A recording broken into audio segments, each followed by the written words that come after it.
कलमा पढ़ते ही हजरत उमर ने फरमाया, या रसूलुल्लाह, जब आप सच्चे, कुरान सच्चा, इस्लाम सच्चा, तो छुप के नमाज पढ़ने का क्या मतलब है? फरमाया अभी तादाद ही कोई नहीं, 40 तो मुसलमान हैं। अर्ज की हुजूर मेहरबानी करें ना, आप सिर्फ इजाजत दें। 20-20 लोगों की सफ़ें बना दी गई। एक सफ के आगे हजरत उमर है, एक सफ के आगे हजरत अमीर हमजा है। जनाब उमर कहने लगे, चूंकि आप अल्लाह के रसूल हैं तो लिहाजा नमाज भी आज अल्लाह के घर में ही पढ़ी जाएगी।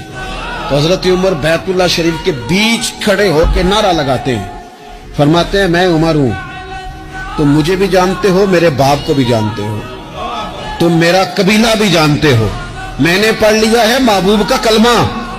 अब जिसने बच्चे यतीम कराने हो और अपनी बीवी बेवा करानी हो, वो आए और मुझे रोके।